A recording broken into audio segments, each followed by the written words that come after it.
নবীজি বলেন জাহান্নামের আগুন থেকে বাঁচার উপায় আছে একটা। এই হাদিসের ব্যাখ্যা একটা হাদিস এসেছে, কিয়ামতে আরাফ নামক একটা প্রাচীর থাকবে। ওই প্রাচীরের উপরে আল্লাহ কিছু মানুষকে দাঁড় করিয়ে দেবেন। ওরা জান্নাতেও যাবে না, জাহান্নামও পড়বে না। বিশ্ব নবীকে সাহাবীরা প্রশ্ন করলেন, এরা জান্নাতে যাচ্ছে না কেন? নবীজি বলেন, এই মানুষগুলো দুনিয়াতে জান্নাতে যাচ্ছে না এই কারণে ওদের সব কাজ ভালো ছিল, মা বাবার সাথে আচরণ খারাপ ছিল।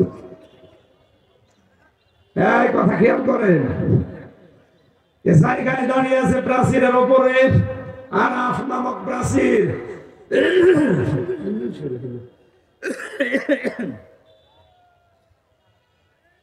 নবীজি বলেন, ওদের জীবনের সব কাজগুলো আমরা পেয়েছি, কিন্তু ওই লোকটার জীবনে মা বাবার সাথে আচরণ খারাপ করতো।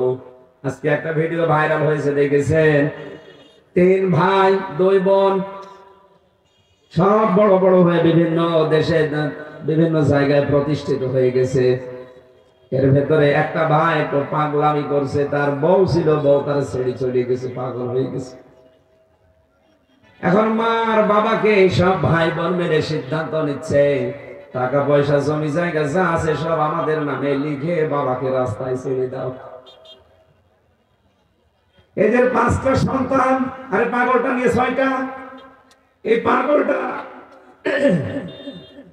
বৃদ্ধাশ্রমের যিনি পরিচালক তাকে বলছে, আমার বাবা ভাই আর বোনরা মিলে এই সিদ্ধান্ত নিয়েছে তার জমি জায়গা টাকা পয়সা যা আছে ওইটুকু আমাদের নিজেদের নামে লিখে নিয়ে তার রাস্তায় ছেড়ে দেয়।